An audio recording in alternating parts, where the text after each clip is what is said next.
Yes mga kadreamers, ito na yung pinal na proseso ng ating pagkukupra ng niyog sa loob ng 9 na araw.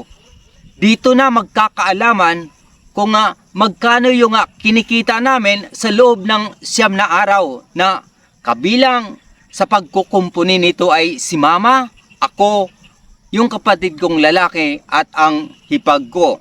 Tunghayan natin ang video na ito mga kadreamers. Ito na yung pangatlong proseso ng aming transportasyon ng kopra at uling mga kadreamers.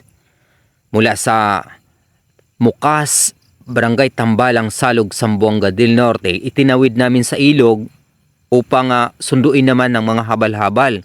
At dito nga, ibinagsak sa Barangay San Roque, Liloy, Zamboanga del Norte. Ganon kaproseso yung aming transportation. At ito mga kadreamers, nakalis na rin kami sa Barangay San Roque, Liloy, Zamboanga del Norte patungo sa Compra, Liloy, Zamboanga del Norte.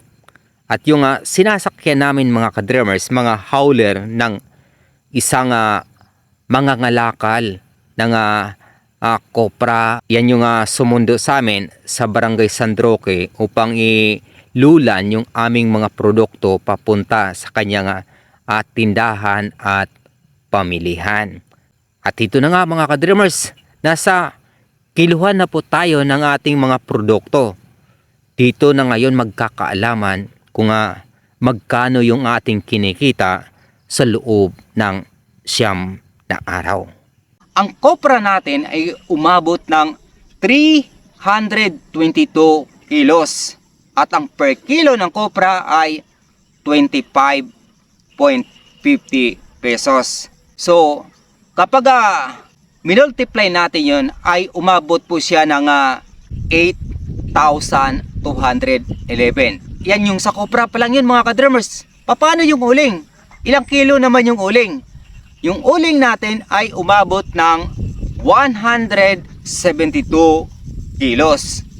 At magkano naman ang per kilo ng uling?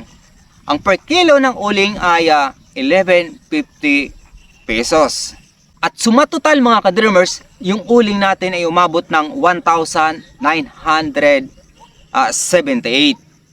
Kaya halos kulang-kulang 500 yung ating mga produktong naiakyat sa mga pamilihan mga kadreamers. Kaya balikan natin yung mga habal-habal naman dahil sa babayaran natin sila sa pamamagitan ng per kilo.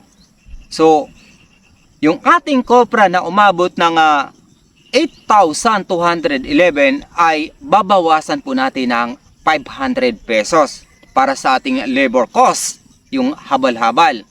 Sa pangalawang transportasyon pa lang po yun mga kadreamers. Di pa kasama yung unang transportasyon natin, sapagkat yun ay bayanihan sa pamamagitan ng aming mga kaugalian sa pamilya at angkan.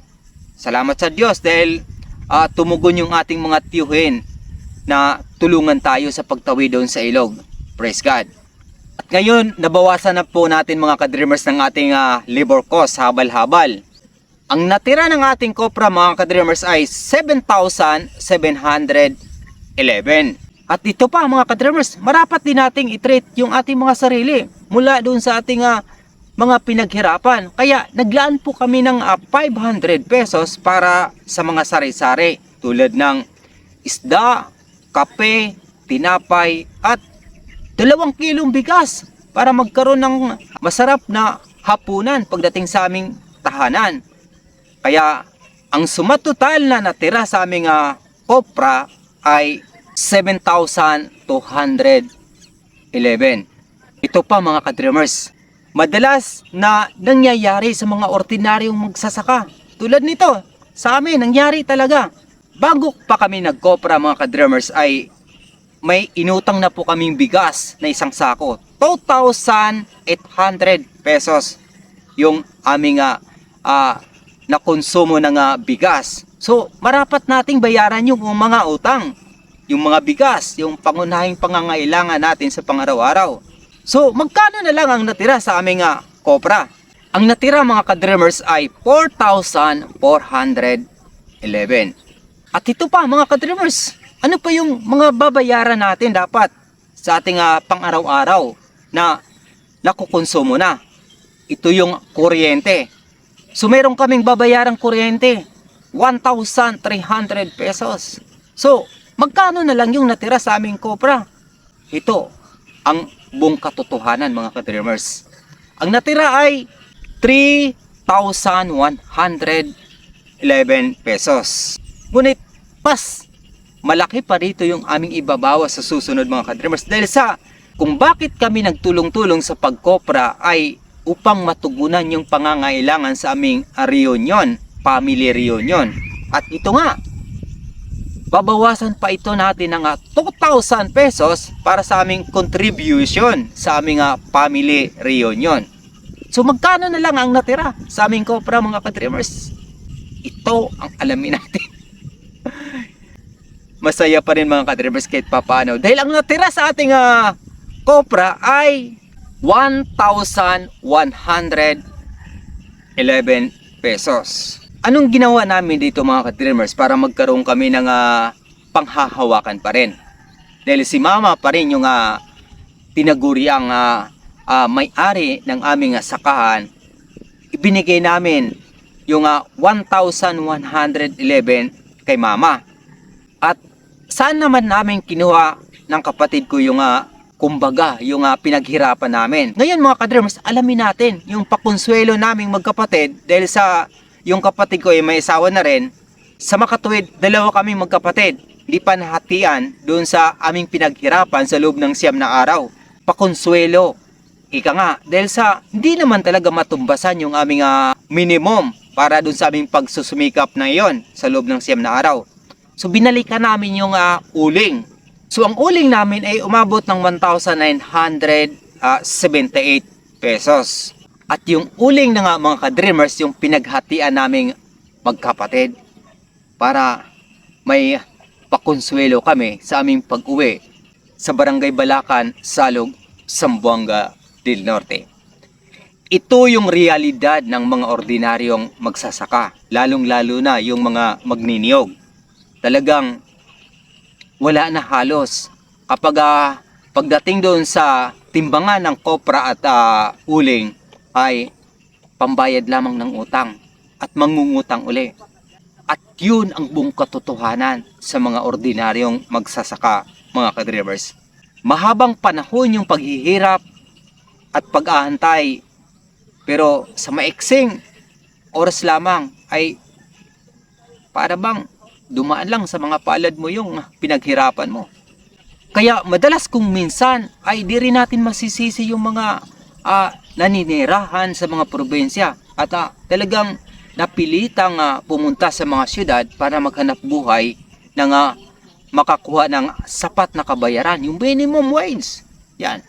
Para kumita at matustusan yung pangangailangan ng kanilang mga pamilya.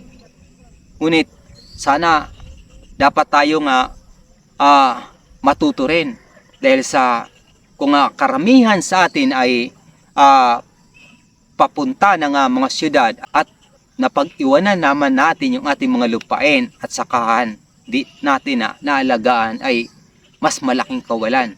Dahil sa kung talagang magsipag lang tayo, magpunla ng iba't ibang mga crops ay sapat din naman sa ating pangangailangan sa pang-araw-araw. Kaya kung baguhan ka pa sa aking YouTube channel, Dreams Visions TV, maaari nyo po akong tulungan sa pamamagitan ng inyong pag-follow at pag-subscribe. Nang maging updated din kayo sa aking daily mix vlog. At sa hinaharap, matutunghayan naman natin ang aking mga pangitaing panaginip ayon sa Biblia. Mga tanda at kababalaghan bago ang dakilang araw ng Panginoong Hesukristo. Hanggang sa muli, maraming salamat sa pakikinig at pag-subscribe. Papuri sa Diyos, sa ngalan ng Ama, ng Anak, at ng Espiritu Santo. Amen. God bless!